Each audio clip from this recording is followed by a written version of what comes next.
Pelo sinal da Santa Cruz, livrai-nos Deus nosso Senhor dos nossos inimigos. Em nome do Pai, do Filho e do Espírito Santo. Amém. Podemos sentar? Amados irmãos,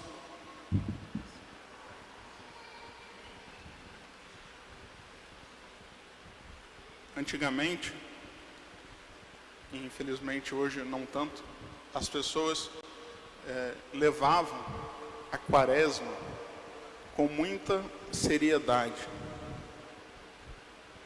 A quaresma era momentos, de verdadeira penitência.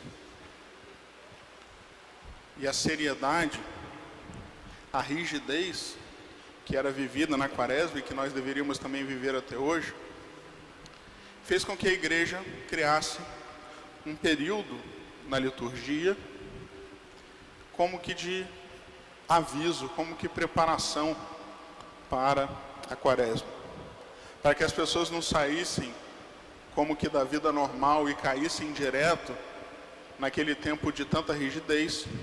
A igreja criou a Septuagésima, que é um período intermediário entre o tempo comum e o tempo de maior penitência. Septuagésima é como que um aviso prévio para a gente já ir percebendo que a quaresma está chegando.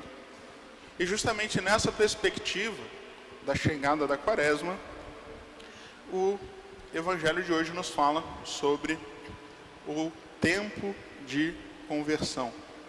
É claro que a gente fala sempre que a quaresma é tempo de conversão.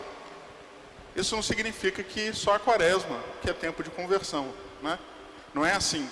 Eu quero me converter. Mas não está na quaresma, então eu não posso. Não. Sempre é tempo de conversão. Mas a quaresma é um período em que a igreja, a liturgia, fala mais sobre isso, tenta insistir mais nesse ponto. Mas é evidente que sempre é tempo de conversão. E sobre tempo de conversão fala a parábola de hoje. A parábola é sempre simbólica. O que nós ouvimos? Jesus falou de um senhor da vinha, um homem que era dono de uma plantação. E esse homem queria contratar operários. Então ele foi na praça de manhã cedo e tinha uns homens lá sem fazer nada. E ele contratou aqueles homens. Falou: vem trabalhar para mim, eu vou pagar 1 denário. O denário, na moeda daquele tempo, era o que as pessoas ganhavam normalmente como se fosse uma diária de um trabalho, né? Então o sujeito por mês devia ganhar aí, sei lá, uns 25 denários. Então, 1 por dia. Um pouquinho mais tarde ele foi de novo, tinha mais gente lá, sem fazer nada, contratou. E ele fez isso várias vezes durante o dia, inclusive à noite. Faltava 1 hora só para acabar o expediente, mas tinha ainda um pessoal lá. E o homem pergunta: por que vocês estão aí o dia inteiro ociosos? E eles falam: ninguém nos contratou, então vem, eu contrato. Na hora que acabou o serviço, o senhor da vinha mandou um funcionário ir lá pagar aqueles homens e mandou dar para todos 1 denário. Independente se o sujeito trabalhou 1 dia, 1 hora, 2 horas, mas para começar de quem chegou por último. E o homem começou a pagar. Aqueles que chegaram cedo já ficaram todos felizes, animados, né? Porque quem chegou agora está ganhando 1 denário, nós vamos ganhar uns 5. Só que não, chegou na vez dele, ganharam 1 só também e começaram a reclamar. Então o dono falou assim: o que eu combinei? Eu combinei 1 denário, então é justo, eu estou pagando o que eu combinei. Vocês estão com inveja porque eu sou bom, porque eu quero dar mais para os outros? O dinheiro é meu, eu faço o que eu quiser. E assim acaba a epístola, o Evangelho. Essa parábola é rica de muitos ensinamentos. Nós poderíamos, em primeiro lugar, meditar sobre a felicidade do céu, em comparação com o salário que aqueles homens ganharam. Aqueles homens receberam um salário, ou seja, um dinheiro devido ao seu trabalho. O salário era igual para todos e ao mesmo tempo diferente para cada um. Era igual enquanto valor monetário, era um denário. Se eu combinar com vocês R$100 para cada um, independente do trabalho de vocês, R$100 é sempre R$100. Então todo mundo recebeu um denário. No entanto, é diferente. Por quê? Uma coisa é você ganhar R$100 para trabalhar o dia inteiro, outra coisa é você ganhar R$100 para trabalhar 1 hora.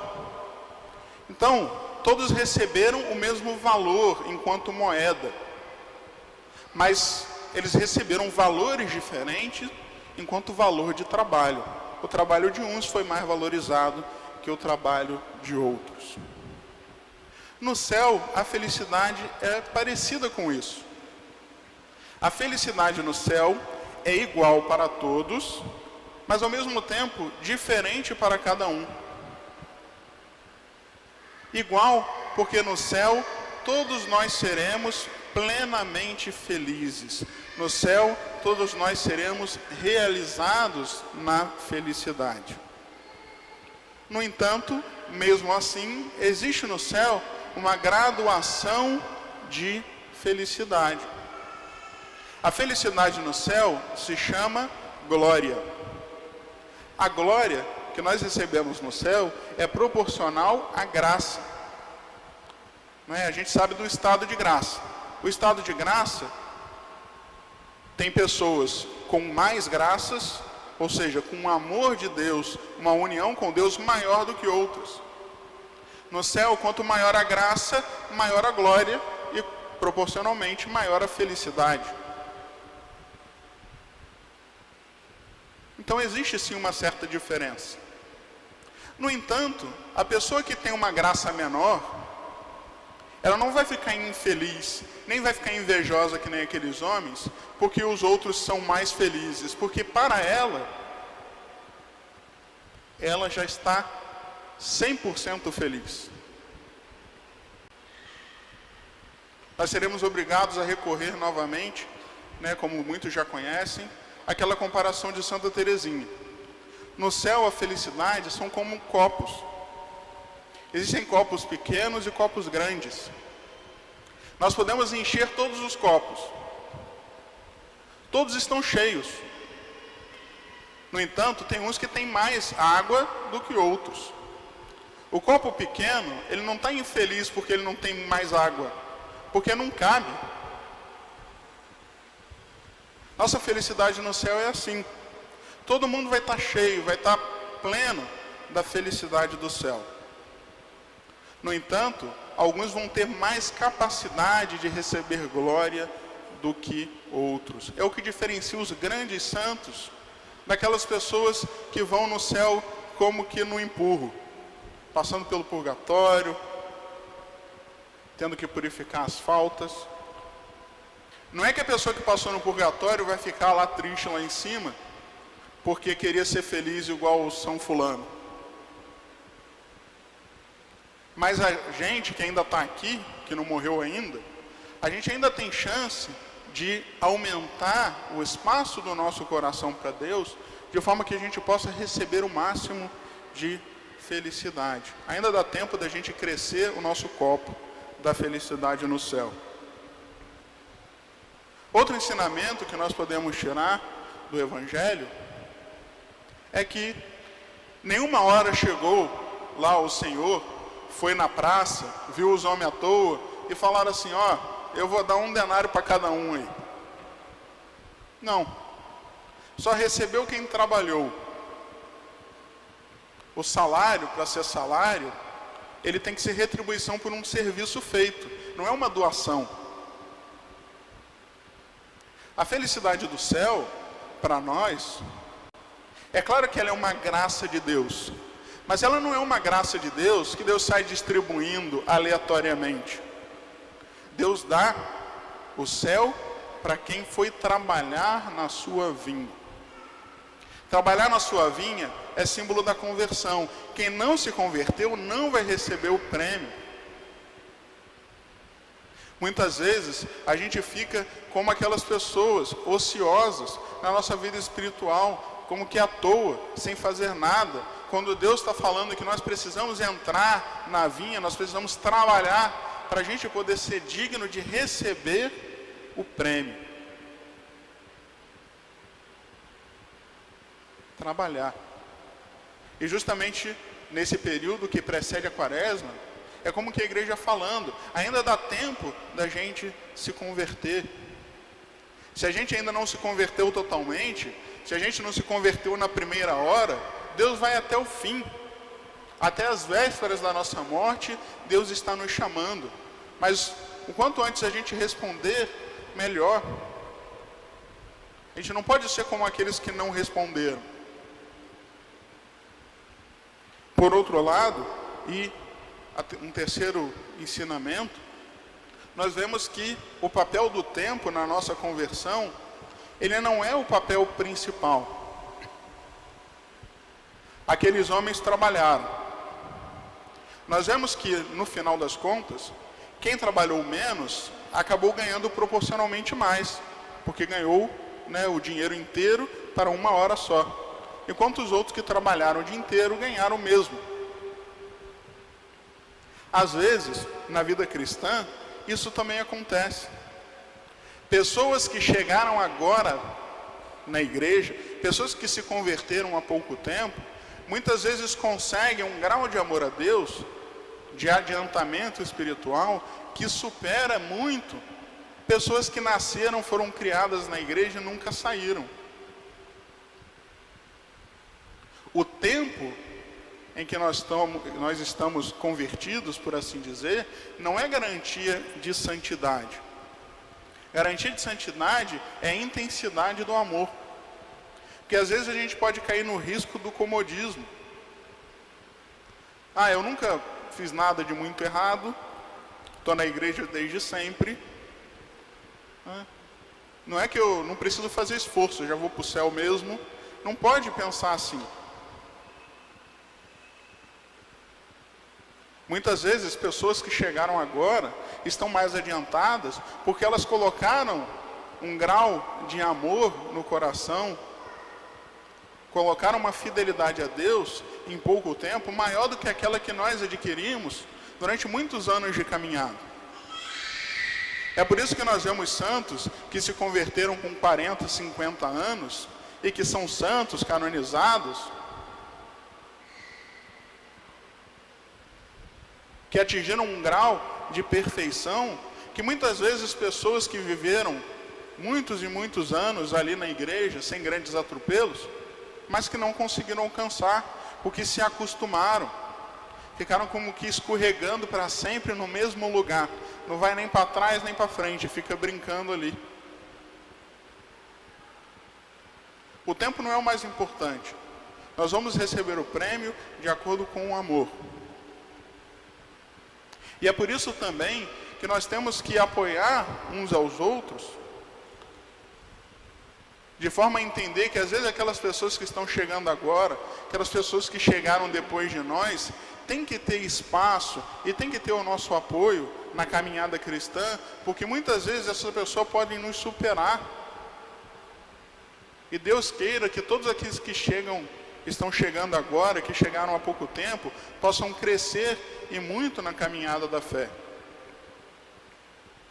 De forma que nós não podemos ter inveja, mas pelo contrário, perceber e louvar ao Senhor porque Ele é bom, e não ficar reclamando como os homens da parábola.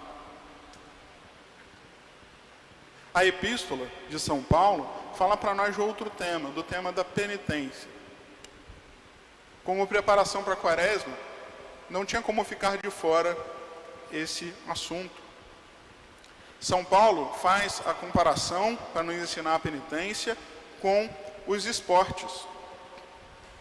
As Olimpíadas existem já bem antes de Cristo. E São Paulo, como era de formação grega, ele estava bastante por dentro ali dos esportes. As pessoas já conheciam e gostavam. Então, para que as pessoas pudessem entender bem o que ele estava falando, ele fez a comparação com os atletas. Naquele tempo, os esportes mais populares eram a corrida e a luta, o pugilismo. E São Paulo fala, né, esses atletas, os corredores, os lutadores, para que eles possam ganhar as competições, eles precisam de duas coisas. Em primeiro lugar, de força de vontade, jogar para vencer. E em segundo lugar, de privar-se de muitas coisas.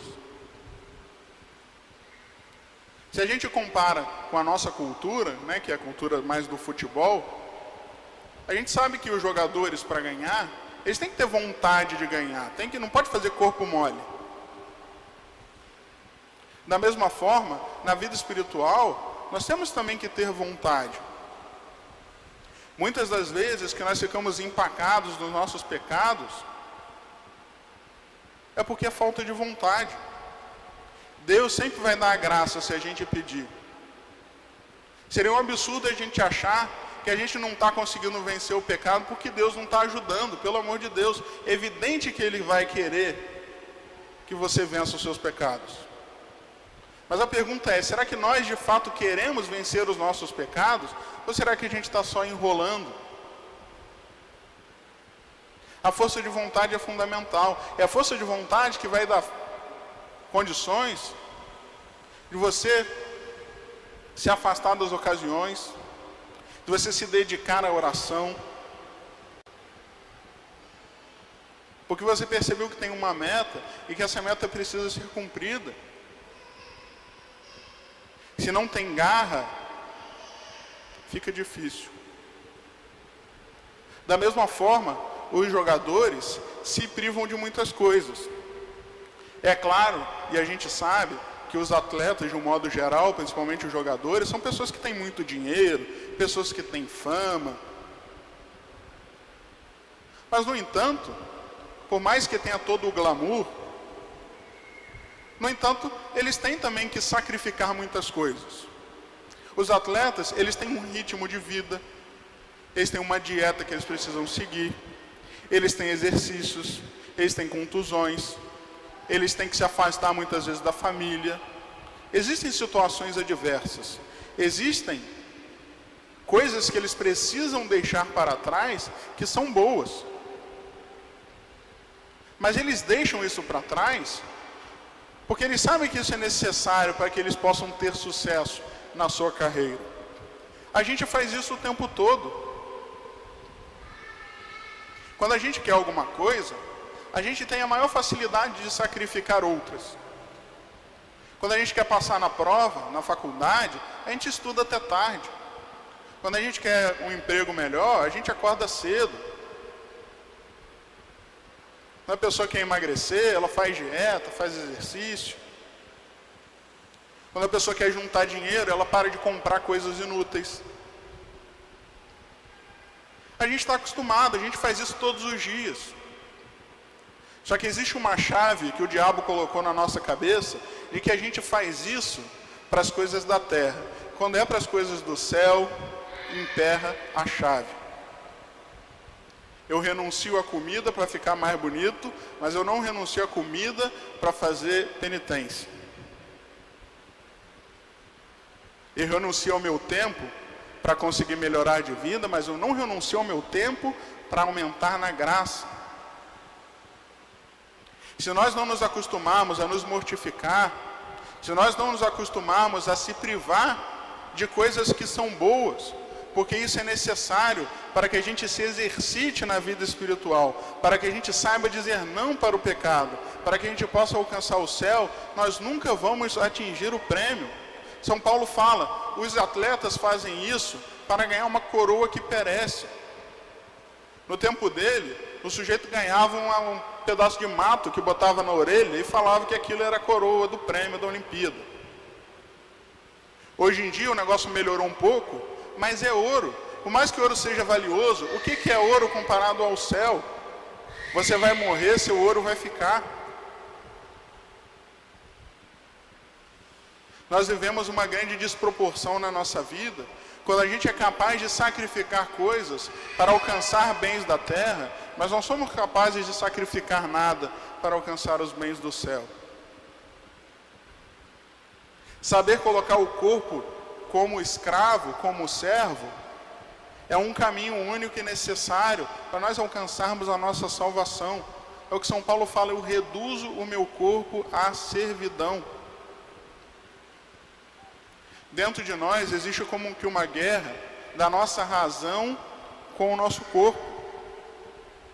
Todos nós já passamos por isso. A gente sabe que não deve, a gente sabe que não pode, mas a gente não resiste.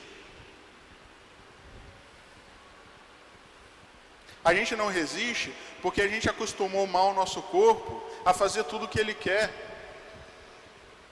A gente não é cachorro. A gente não pode se a gente botar um bife na frente do cachorro sexta-feira, ele não vai falar que é sexta-feira e vai fazer penitência. Só que ele não tem culpa, né? A gente não pode culpar um cachorro porque ele comeu carne sexta-feira. Não pode culpar o cachorro porque ele fez uma coisa errada. Só que a gente não é cachorro.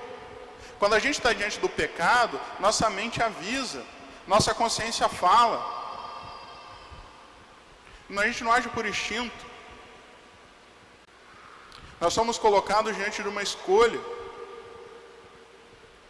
E o corpo mal acostumado, mal educado, está como que mimado, porque sempre está acostumado a ouvir sim. E tudo que o corpo quer, a gente diz sim. E na hora que o pecado vem, a gente diz sim, porque o pecado nunca vai oferecer algo desagradável para nós. Se a gente não é capaz de dizer não para coisas agradáveis, para coisas boas, muito menos para o pecado, que vai ser ainda mais agradável e ainda melhor. É por isso que São Paulo fala: vamos pensar não naquilo que a gente está deixando para trás, vamos pensar na coroa incorruptível no céu, no prêmio, no salário. Pensando no prêmio, a coroa, o prazer, aquilo que ficou para trás é pouco. E nós vamos ser fortes o suficiente para deixar aquilo para trás, porque a gente entendeu que tem algo lá na frente que vale muito mais do que aquilo do qual a gente se privou. Portanto, peçamos a Nossa Senhora que a gente saiba sempre colocar as coisas no seu devido lugar, valorizar sempre o prêmio, saber que é necessário fazermos as penitências, as mortificações, não só na quaresma. Não é que assim, vai chegar a quaresma em 30 dias, vou pensar numa penitência para fazer. Não, você tem que pensar na penitência para fazer hoje. Na quaresma você dá uma melhorada. E vamos pedir a Deus também que a gente sempre busque a nossa conversão. Que independente do momento em que a gente foi cooptado, que a gente entrou na vinha do Senhor, que a gente trabalhe com dedicação para que Deus não precise nos mandar embora, porque o nosso trabalho está sendo inútil para Ele. Portanto, peçamos essa graça à Virgem Santíssima, que nós sejamos pessoas dignas de receber no futuro a felicidade do céu. Em nome do Pai, do Filho e do Espírito Santo. Amém.